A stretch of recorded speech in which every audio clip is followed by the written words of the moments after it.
Hello once again and welcome back to Club Prairie Fire, the home of Tequila, Tabasco and the mighty Duckworth Lewis system. I am the professor coming to you from a shoebox on top of a kebab store in Paris. Well, we are just near enough to the halfway point of the Cricket World Cup and some things have become abundantly clear. It is currently India's to lose. I don't think anybody's going to argue with me on that one. They sit on top of the table with 5 from 5, looking to get their third ODI title in front of their home fans. New Zealand, they sit in second, just chugging along as they like to. Wheels nicely aligned and firmly on with only one loss from 5 encounters. Sitting at third, it's the South Africans. They flog the Aussies, they pump the Poms, they put Sri Lanka to the sword, but what the devil went down to those crazy Dutch bastards. Scraping in at fourth spot, it's us, the Aussies. Hey, Gilly, with 2 wins and 2 losses. Now, Gilly said right here on this program it was the Sri Lankan match that would turn it around for the men in yellow. Could he be right? He is a man that knows how to win at World Cups. And finally, for all you England fans that are listening, the England golfing team finds themselves in second last. Since we last spoke, a loss to South Africa by just over 2,000 runs and a famous loss to Afghanistan, going down by producer Ollie's favourite number, 69 runs. Where to here for England? Is their World Cup defence over before it's barely even started? Have the Aussies turned the corner to make a run at their 6th title? And can anyone get in the way of the ODI giant that is India?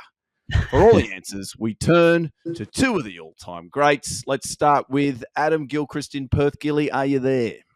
I am well and truly, mate, tuned in. That's a wonderful summation of the events that have taken place up to the halfway point, or near enough to the halfway point. Since we did our last pod, there's been a fair bit of action going on, but we'll dive into that, no doubt. Absolutely. And Michael Vaughan, where are you now? This is a whole different light that's coming in onto your face there. That looks very bright. Yeah, I had to get out of the UK after the performance against South Africa. So I've come to Mallorca. No, there's never been a World Cup that's been won after 3 weeks, Pro. That's all I'm saying. Never one has been won after 3 weeks. So it's a long process. I've come to Mallorca just to try and find myself before I head over to Mumbai. And I'll be honest, by the time I get to Mumbai, England will be coming home. Oh, no. You reckon? Oh, without any question. They are playing shite. Now, before we get into it too deep today, let's also bring in our producer, Ollie. Ollie, where are you coming in from today, mate? Yes, hello. I'm coming in from London.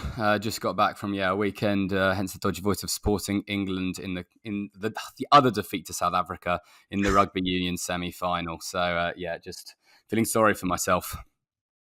What are the odds of England taking on South Africa in 2 World Cups on the same day? And what are the odds of it going the way that all Aussies wanted and for England to lose both? I mean, it's very small odds. Big odds. It's big odds. It was a tough day to be Piers Morgan, I would have thought. But I'm sure we'll find a way of positive through it, a moral victory there somewhere. I reckon I've got a feeling that in 1999 we might have played South Africa in that, I guess, famous semi-final, the match at the tied match. That might have been the same. No, it wasn't. No, maybe it was a little bit later. Australia played South Africa where Steve Larkin kicked that field goal to get them into the World Cup final. But good matchups. We won our games, both of them. England didn't. Yeah. Let's just paper over that. Just on that semi-final victory against South Africa that you produced, Ollie, can you just Google the Alan Donald Barmy Army song that came after that semi-final loss? It's the greatest song. I went to South Africa for my first tour in '99, and throughout the whole Test series, the Barmy Army, by the way, we got hammered in the series, but the Barmy Army sang the song to Alan Donald throughout the whole series. It goes from like run, run, Alan, run, run, run. Just Google that song. It's probably the greatest ever Barmy Army song. It doesn't get mentioned often enough. My name is Alan Donald, and I should have run, run, run, Alan, run, run, run. Zulu called a single, but I stood still. Run, run, Alan, run, run, run. Oh, I had a panic attack. Oh, when I dropped that. Oh, how I should have run. Run, Alan, run.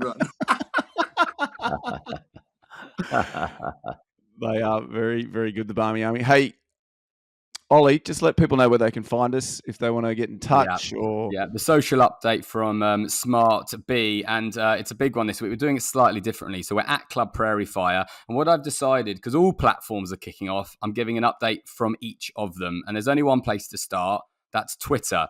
We've got the Twitter challenge. People were loving it. Gilly and Vaughany, but we've had a new entrance this week, and it's Club Prairie Fire. We may not have the followers you have, but our tweet about Rohit Sharma being a great leader has had over 1.1 million views, and Vaughany's has only had 923,000. So Club Prairie Fire's account is up there in the Twitter challenge. It was full of praise for Gilly, and then people who stayed on, every single comment just said Vaughany's a troll, and if they don't get sarcasm. You got some, Vaughany. You got some. Oh, sorry. Finish where they can find us. I know we've got to get that. Absolutely. Well, Vaughany's had some interaction on all platforms. So we'll go to the YouTube, where again, it was X Abdul says, Gilchrist, you're still the best wicketkeeper batsman that's ever played the game, and then he doubled down onto Vaughany. I want to know, is Vaughany always talking after visiting the local pub? That was his comment from then. Comment. And then Instagram as well. We had a doppelganger. I think it was I think we've got a lot of wrestling fans because it's another wrestler, but this time for Vaughany, they think you look like Shawn Michaels. So we had the Undertaker for Gilly and Shawn Michaels, and that comment had the most likes of all our Instagram comments. So massive thanks to Smart B. I'm going to Google him. Yeah, when was he? It was about 20 years ago, wasn't he, Shawn Michaels, in wrestling? Look at him. Yeah, but he's got a great body, so maybe it's a compliment there, because he is ripped. But that's who you're getting. But yeah, that's the social update. Thanks to smartb.com.au. Join there for all of the info on the Cricket World Cup. Fuck it, I'll take him. It's a kickers. Look, what? Go on, There's nothing like him. Who's tossing that up? Have you got a burner account, Morning? He's got longer hair than me, but we can work on that. Jesus, get some horsehair out the back there, you'll catch him. Yeah. I think Vaughany started a second YouTube account here, and he's just sending in a few comments, his own lookalikes. All right, well, thanks, Ollie. Lots to chat about today. Obviously, we haven't been on in a week, and geez, there's been some interesting results. Where to start, lads? Personally, Gilly, is there anywhere that you want to start? I was thinking Australia, obviously 2 victories since we chatted, have steadied the ship somewhat. Obviously, beat Sri Lanka, and then would you call it a resounding win against Pakistan? Started well. Yeah, there's been solid improvement from the Aussies, but I reckon we have, without doubt, now got our number one candidate, absolute length of straight number one candidate, who is going to cop. Next time David Warner is given out from umpire Joel Wilson, what's he going to get? Well, yeah, that's right. It'll be left hand first, then drop that down, then right hand again. It'll be the doubles. Packham's son. That was an extraordinary run of events there. Not quite sure how Davey got away without being fined by the match referee for his tirade of abuse as he walked off the field. But good on him. You got to ride your luck, and he certainly did that against Pakistan too. But cashed in beautifully. But extraordinary. The umpire's stats up on the board make for an interesting point of conversation. But yeah, look out for the doubles, Davey. Next time Joel Wilson's standing there. Now, obviously, the 2 boys started strong. So we saw Mitch Marsh and Dave Warner get out of the gates. But then the big show came in for first baller, and then we kind of fell away. Gilly, was it a case of, they put the cue in the rack, thought, well, that's enough? Or what's happened here? Not very often your whole batting lineup all the way down in a 50-over game fires. So if you've got a 260-run platform, you've probably got good reason to go out there and pin the ears back straight away. So most people might give it more than one ball to have a look, but Maxey wasn't interested. So, yeah, I mean, they lost 9 for 90 or something or whatever it was. Didn't capitalise at the back end like they might have been able to, but still, I think it's rare that everyone pulls the trigger perfectly. If they all did, they're 500. So that's the nature of the beast of cricket. They did enough. Now, Vaughany, has your opinion on the Australian side changed? I know last week you were saying they'd be on a barge with the English team back I mean, home. they beat a Sri Lankan team who are they're probably up there with England in this tournament. Pakistan. I mean, I'd like to ask, what were Pakistan drinking pre-match? I mean, Shaheen Shah free bowls 90 miles an hour. He was bowling 82 miles an hour. I mean, it's a good pitch, Bangalore. It's always a place where it's very difficult for bowlers. Where were the spinners early against Australia? I thought Pakistan were all over the place. Brilliant from the Aussies. They crashed it to all parts. But I'd like to know where you lose so much pace as a bowling unit. And my good friend Harris Ralph, I mean, he was trying his best to, he was wanting a century inside the first 5 overs that he bowled. I mean, where do you want it, Davey? What plate would you like to be delivered? Yeah, it was pretty average bowling, wasn't it? Really wide, overpitched. I credit to Shaheen Sharafid. He should have had Warner. Old buddy that they brought in did not get a mitt on it, did he? No.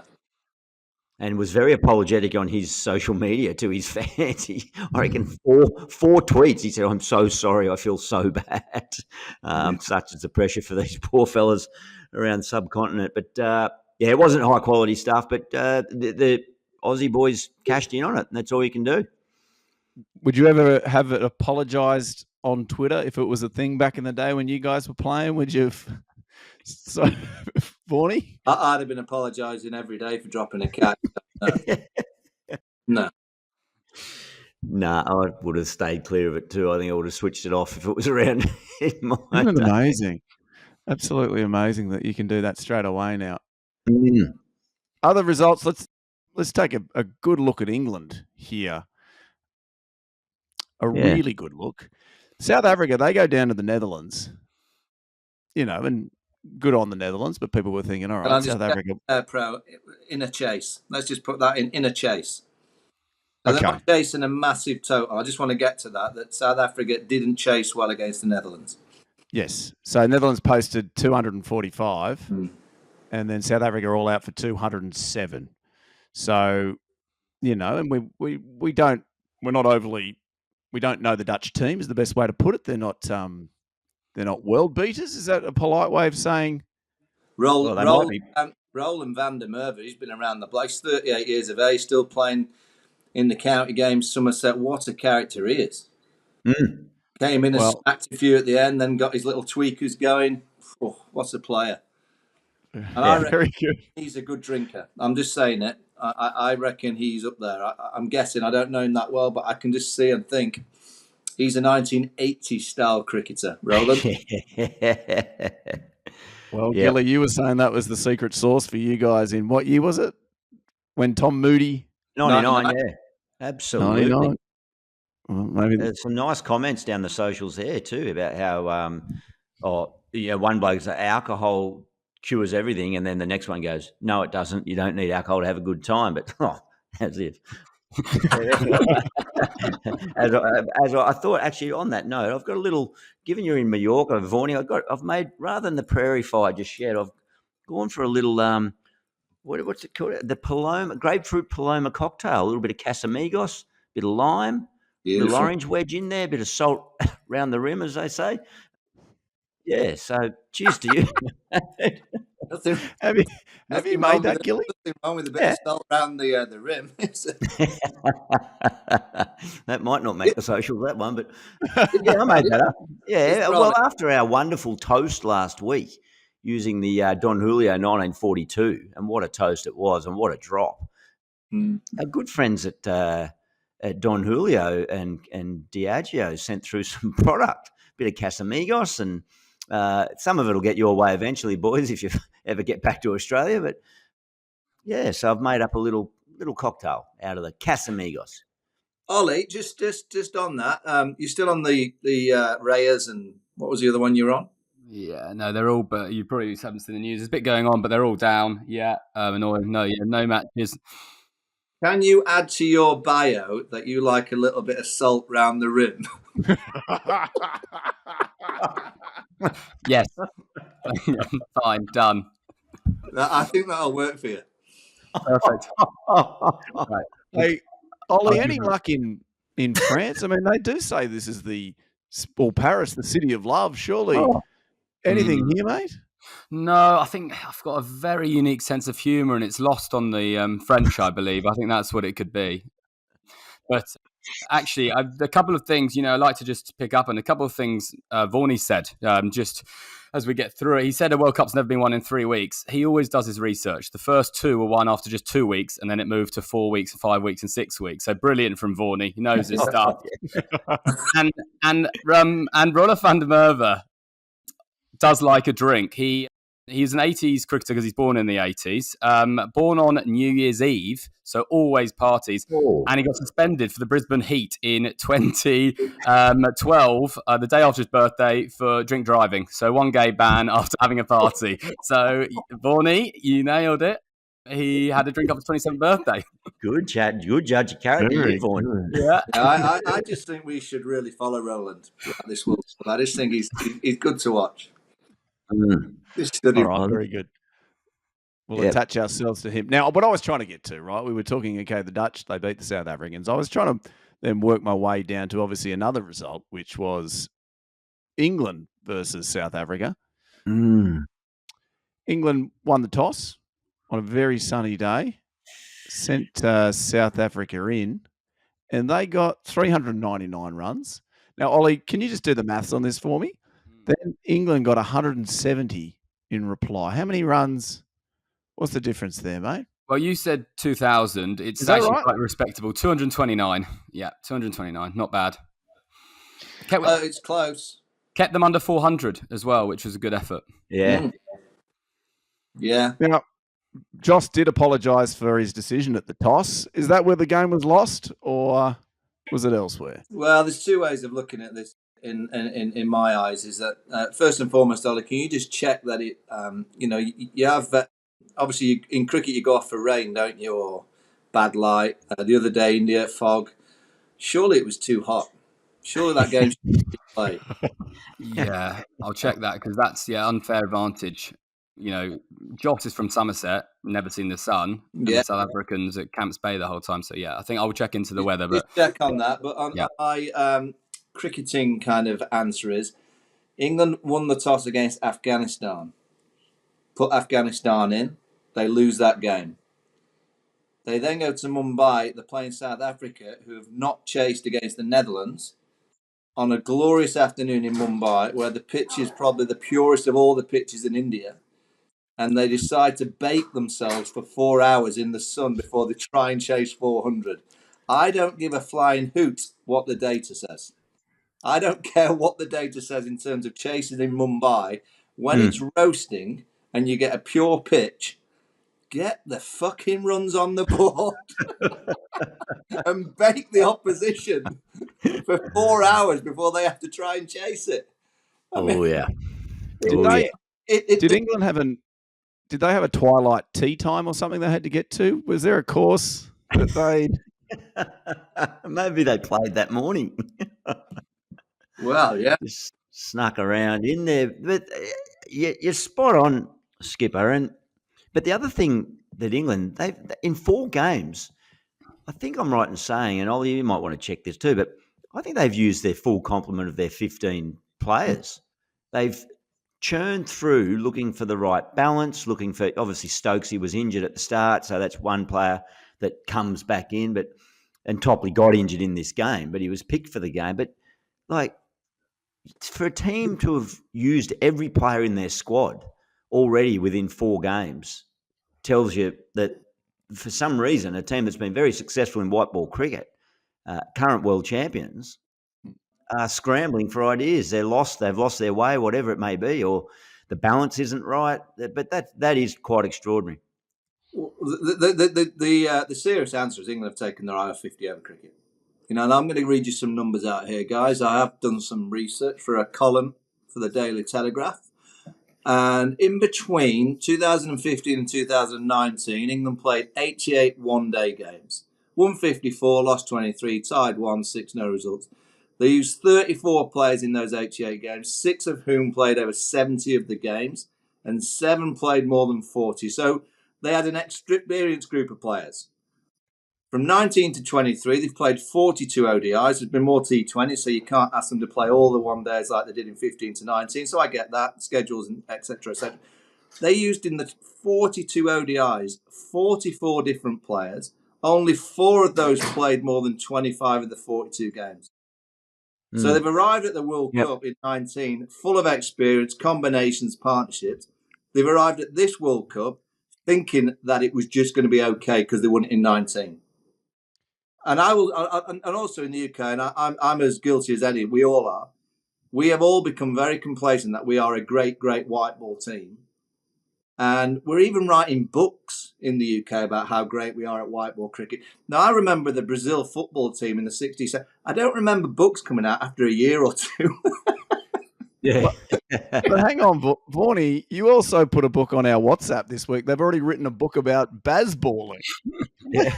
we haven't even won an Ashes series playing Bazzballed. We've got a book about Bazzballed changing the world. Revolutionising the game, I think, was somewhere in the byline, wasn't it? But it's Vaughany, I think it's a good point. I'm just wondering whether not just England, but given that, I think I read a stat today at around about the halfway point, or certainly the first 20 matches of this tournament, the win ratio between batting first and chasing is, I think, pretty even. But when teams have batted first, I think the average winning runs is by a score is 110 runs, victories, 110. That's the average. Yeah. So that tells me, I get the feeling that across all the teams, across the competition, the skill level and the nuances of 50 over cricket and the ability to, the tempo, that slow the pace down, pick the pace up, launch at the end. I'm wondering whether that's been lost a little bit throughout. There's no doubt T20 cricketers allow players to know that they can clear the rope whenever they want. They can hit sixes. We see surges in play, but just those intricacies of 50 over cricket, just as a general statement, and the skill level of this format might have dropped off across the board. And Vaughany, you're right. It's not a blame game. It's just, again, the lure of T20 cricket, the desire to maintain Test cricket. The landscape is ever evolving around 3 formats, and we're still in its infancy of having T20 cricket around when you look at the history of the game. Can I ask, Gilly, you were talking about all the data that now surrounds batting second or batting first. Well, for you, Vaughany, when you were captaining England, how much time was spent going through data sheets or, looking at all the facts and figures on when to bat? Or did you literally just look out and go, yeah, it's sunny, we'll have a bat? One day cricket, we didn't even look at anything. Just rocked up, who's available? All right, let's have a pot. Nah, there was nothing. I mean, there's algorithms now. Yeah. Algorithm systems, and God, I love data. I like information, but there comes a point where actually common sense outdoes data. And common sense tells me when it's boiling hot in India, just bat, for God's sake. Well, what's it like? I mean, as a keeper, imagine keeping for 4 hours. Most of these keepers they're batting high up. You've got, Klassen and Quinton, they both keep, but you kind of go, does Quinton want to be keeping for 4 hours before he goes out to bat? Does he, Egg? Yeah. Yeah, they actually, on that, the weather there. So Saturday, 21st of October, local time was 2:00 start. That was the hottest part of the day, 36 degrees with no wind. So felt like 43 degrees in Mumbai, and stayed at that temperature the whole time, pretty much, just dropping at the night. Ollie, is that hot enough to get a replay? Well, certainly sunstroke and get on the IV drip. I'll check replay, yeah. Yeah, I think that needs to be replayed, that game. I'm going to go back and watch Joss's comments at the toss. And the reason for bowling first, bit in it, I reckon. If there's going to be anything in it, it's going to be early. Gilly, did you ever, when you were vice captain, did Punter ever go and make a decision at a toss? And then he came back to you and told him what he decided, and you went, Rick, I'm not sure. Did you ever question him? Oh, only at Edgbaston in 2005, where after the game, I was leading into the game. I was probably the one bloke going, "Yeah, do what you think, mate. Do what you think. Bowl first." We knocked them over at Lord's a couple of times. We're on top here, overhead, all that, rah rah rah. Yeah. When we lost, I said, "Nah, of course you don't bowl first in Test matches." I don't know what the captain was. That's the beauty of vice captaincy. You can be involved, but you've got no accountability whatsoever. But that was a pretty well documented one. But, no, I don't think so. I think punter generally and tugger generally got them pretty right most often than not. Would he have received the what you said to him well if you ever questioned him? Do you think he was? Yeah, I think you're right, Gilly, or would it have gone down poorly? It would have been a bit of a silent period, I reckon, which tells me that he's heard it, but it's not registered and it's not worth a comment or a reply. Very good. Now, other results. Obviously, a big one was India defeating New Zealand. They are the two that are at the top and look like the outright favourites at the moment. Anything telling out of that match, guys? Do you think India's a long way in front?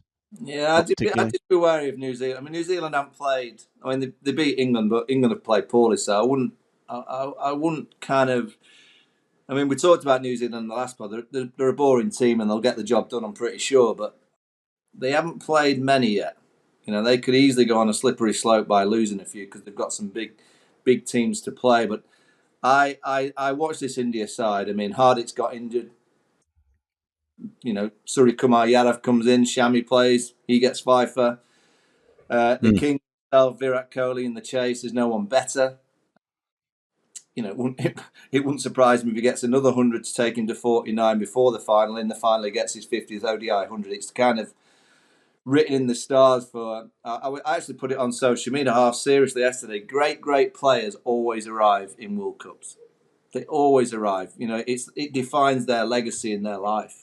You know, look at the footballers. Lionel Messi, he had to win a World Cup for Argentina. He's done it. I mean, Virat's already won a World Cup, but you just feel that he's just going to drive this Indian team all the way. I mean, I just can't. I'd love to know how they can be stopped. I can't see it at the minute. I'd love to know what angle in terms of creating something against India could you? Yes, early wickets, if it does a little bit, but the pitches aren't going to do much. So how are you going to get them 3 or 4 down quickly?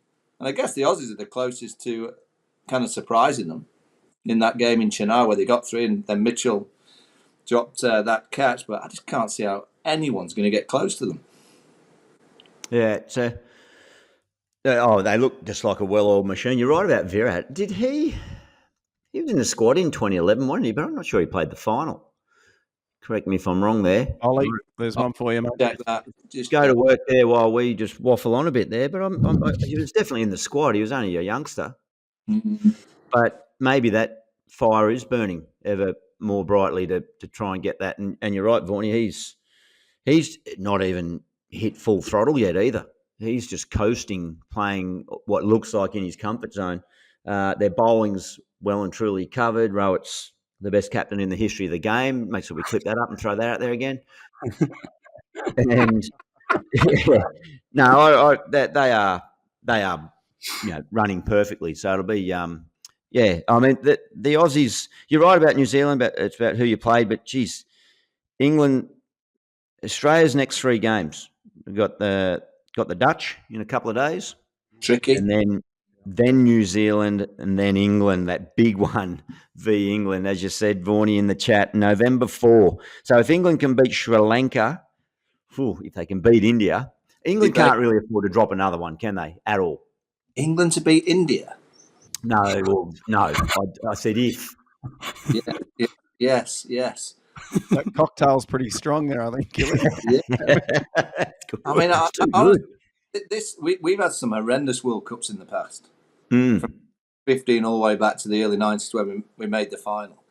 87 we made the final. But honestly, this team have got so much expectation.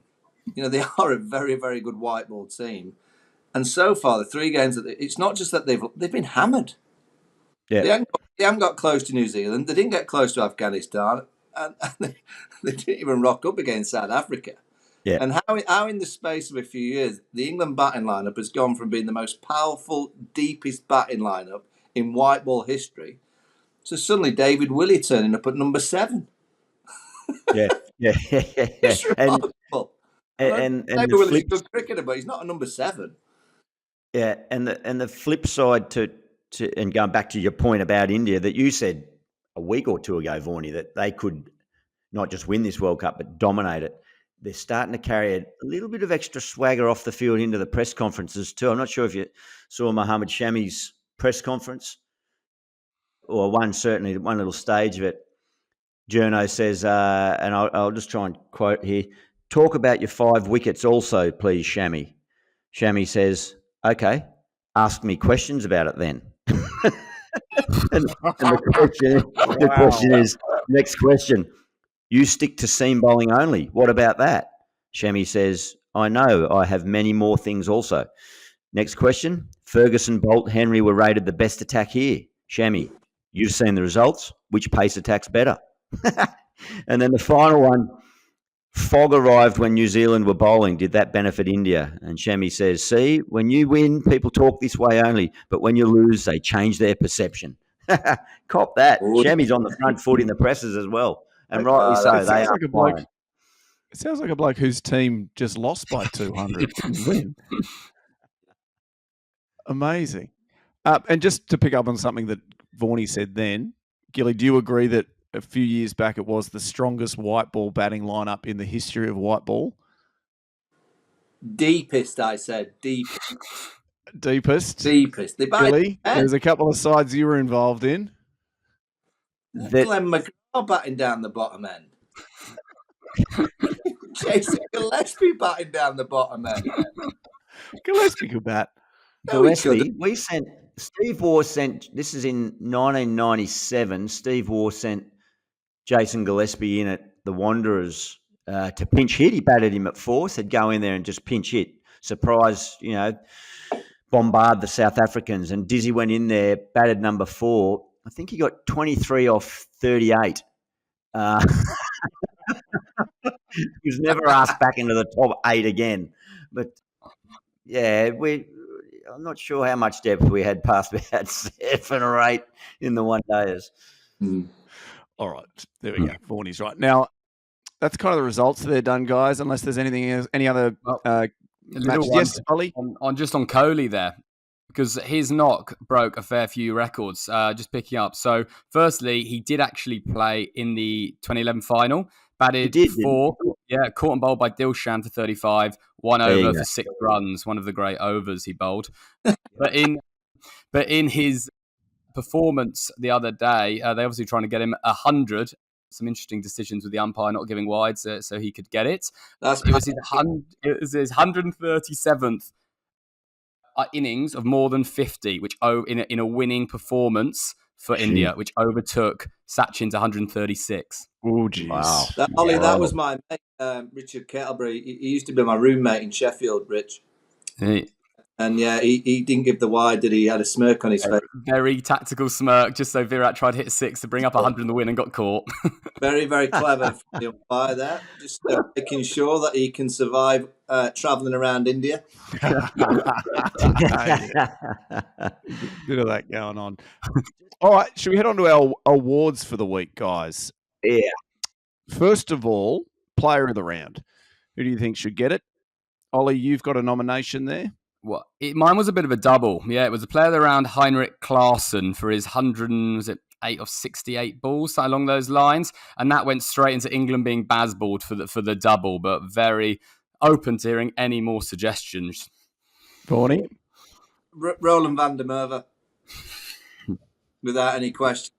Without any question. His performance against South Africa, let me just get up his numbers. He comes in 29 off 19, 3 4s and 1 6. And then he gets the ball in his hand and 1 minute. I've lost it, but it's coming. Here we go. Scorecard. Let's just have a look at his figures. Roland, he's bowled 9 overs, 2 for 34. So there we go. Beat the mighty South Africa single-handedly. And Roland? those wickets were Van der Dussen and Bavuma as well, 1 and 3. Correct. What were his stats after the game, Vaughany? Well, he'll have done a gallon. That's before he's left the ground. And I'm probably thinking he probably drove back to the hotel. I think my player of the round has got to be David Warner. Not so much for the 160 he scored, but anyone that can not only give a foul-mouthed tirade at an umpire and a system as he walked off the ground, but then double down the next day in the press conference and drop it all over the umpires again and not get fined. He is the player of the round for me. And then are we all happy that England's the team that's been Bazzballed, Vaughany?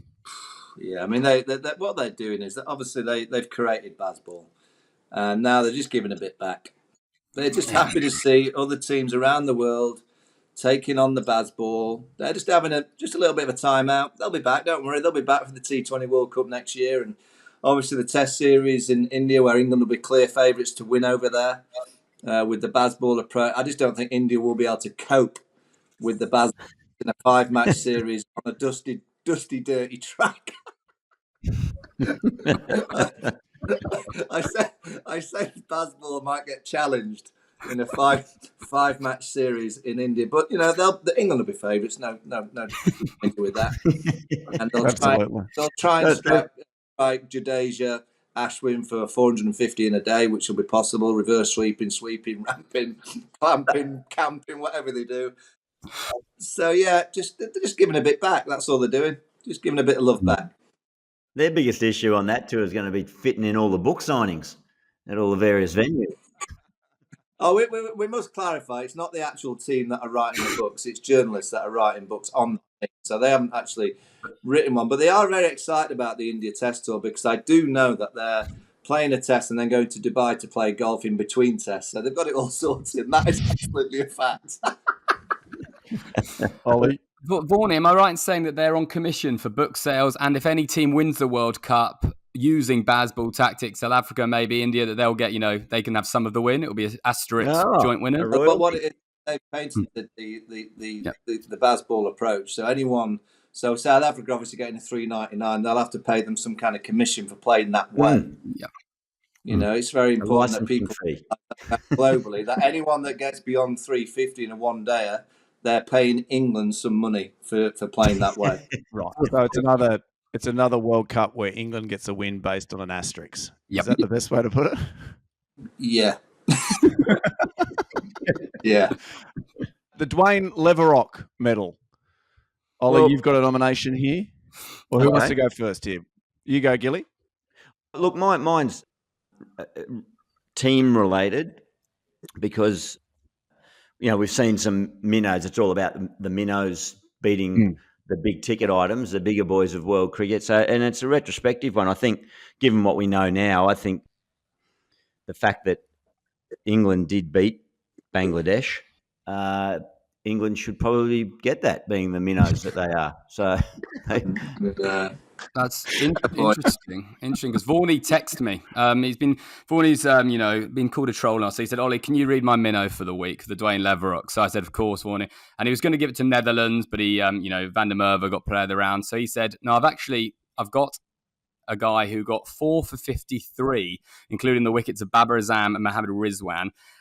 His side only posted 367, and they're such a minnow that isn't a big score.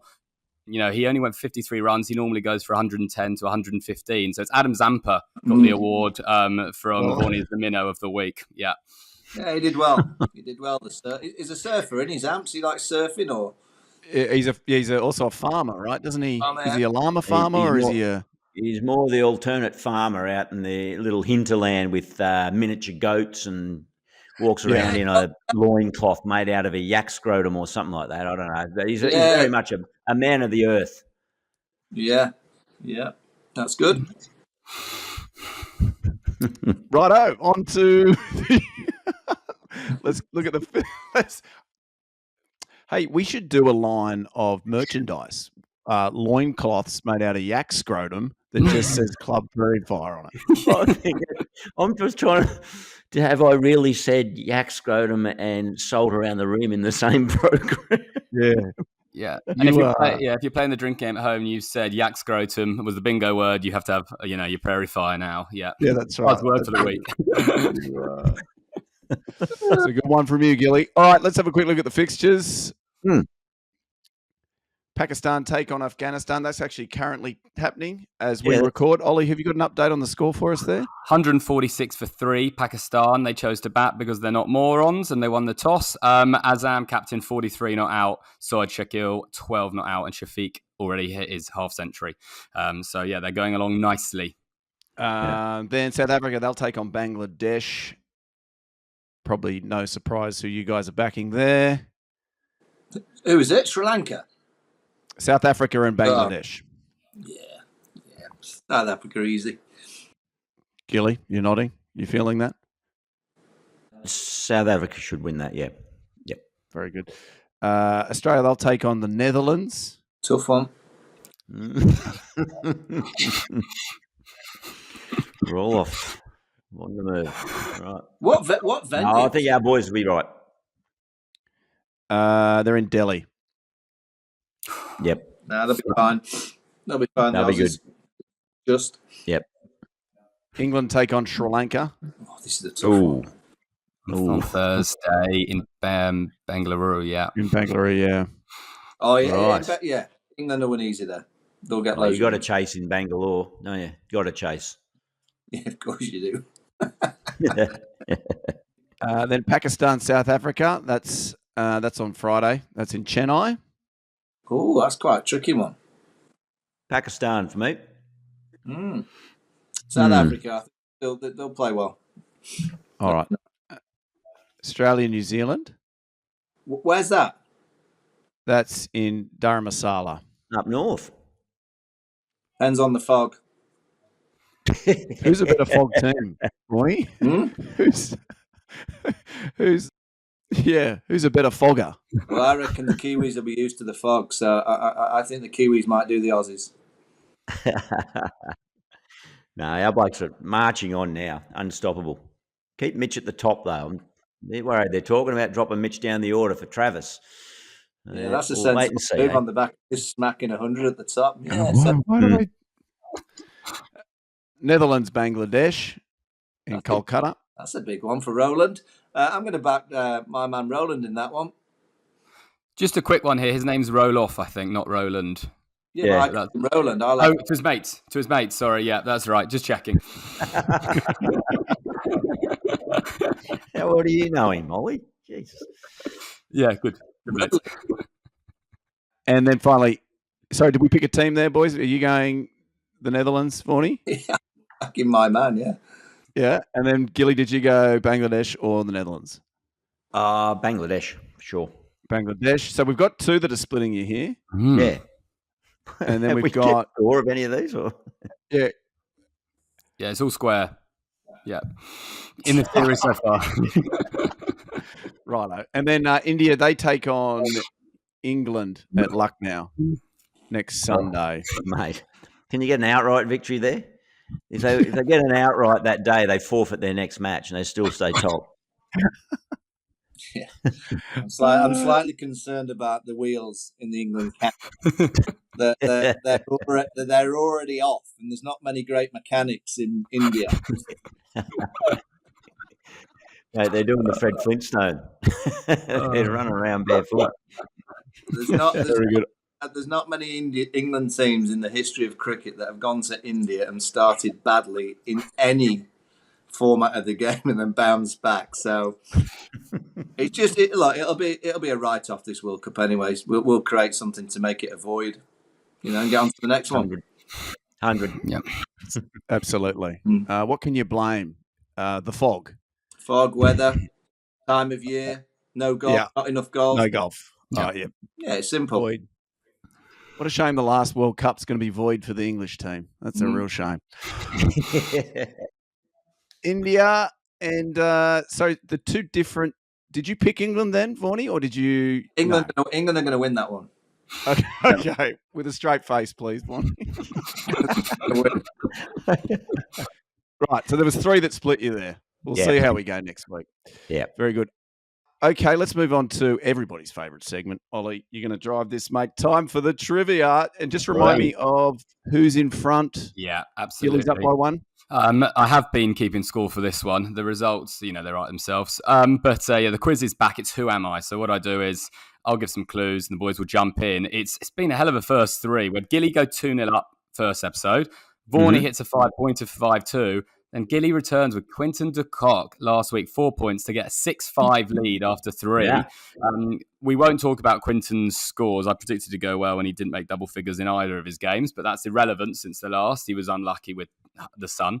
But this week, we've just been through the game, so we're going to go someone again before we come back together. And we might try, we're normally doing Mondays, we might try to sneak in a Friday show so we can talk about, England's incredible win against Sri Lanka and look ahead to Australia and New Zealand. We'll look at that. But in case we don't, I've got someone. So for 5 points, I have played in 133 ODIs for my country.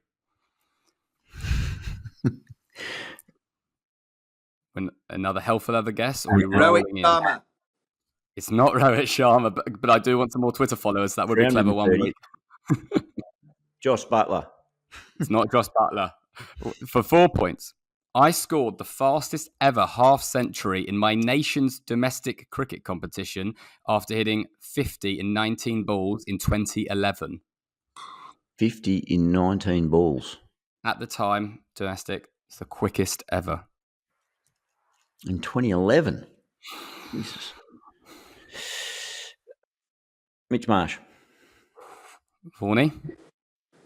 2011. Been around the blocks, this dude, hasn't he? Yeah. He's seen some things. I reckon he's going to play from the Netherlands, isn't he?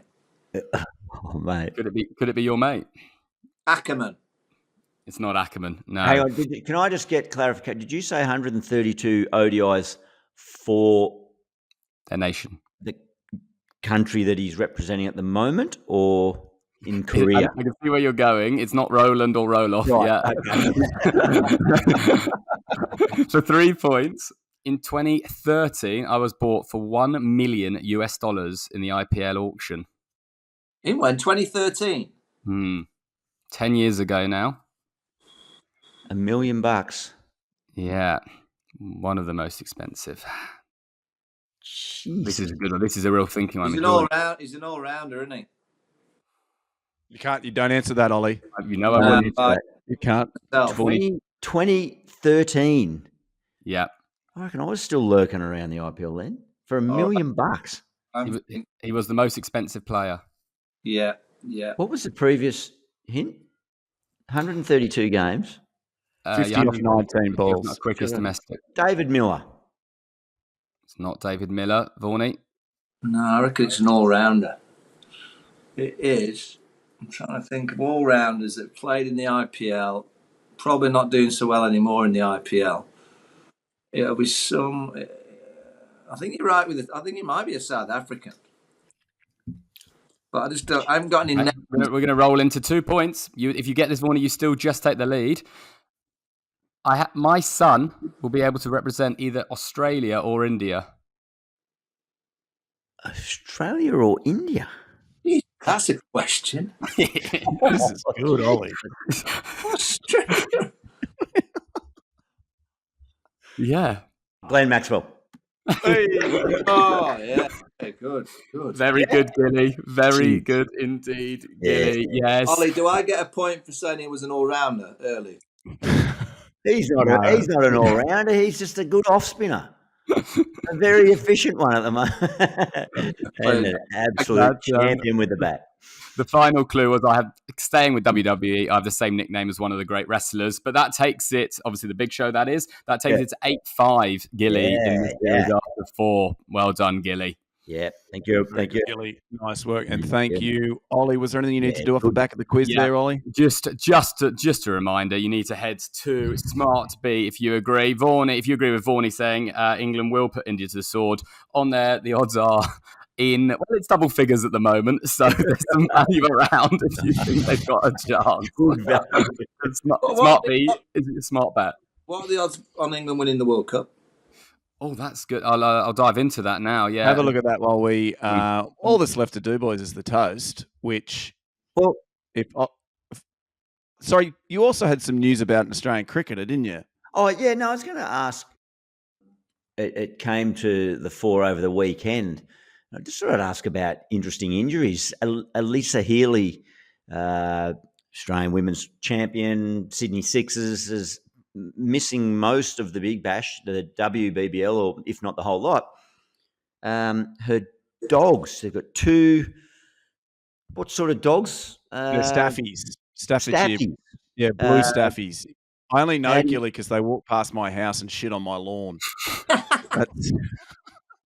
Yeah, the Starks walk past every morning, and I think Alyssa does it on purpose. There's the prof's house. Drop one. Anyway, sorry, go on with your story. Not know that. That's unreal. Well, those said Staffies were fighting, wrestling, and she got in there and was just playing with the dogs. The next minute, one of them's gone to town on her index finger on one of her hands, or it's got caught up somewhere. But as she described it, the house looked like a crime scene. There was claret everywhere, and so she's had an operation and so on. But it just got me thinking about weird, odd injuries. The only biggest injury I can think of, Andrew Symonds, self-induced, the late great, at Cardiff, where everyone thinks he missed the game because he was actually still technically drunk. But why he really missed that, and that was tick, correct. But why he missed the game was because he tried to do a calf stretch on a wheelie bin, and the wheelie bin flung out and he tore his calf. So that was the end of Roy. But there's not too many that come to mind of obscure injuries. Anything in your career, Vaughany? No, I mean, I was commentating actually at the Wanderers when Quinton de Kock, he missed the test match, something to do with a dog. I think he got, he was playing with his dog or something happened the day before and he missed the test match. But I remember tossing up in the 2007 World Cup with Ian Botham, obviously interviewing us captains out in the middle. I can't remember whether I won the toss or not, but I had to obviously announce the team. There was no Ashley Giles in the team, which Beefy had a straight face and just went, oh. And by the way, the pitch was very dry and you really would have liked a spinner or two on the surface. But Ian didn't follow up the question with, don't you think you need an extra spinner? He just went along with it. The reason being is that he knew why Ashley was injured. And it was because he was driving the boat the day before, which Jalo was being pulled on one of those rubber dinghies behind. and the big fella Beefy just got a bit excited on the boat and started twisting and turning, and Jalo ripped his groin on the dinghy.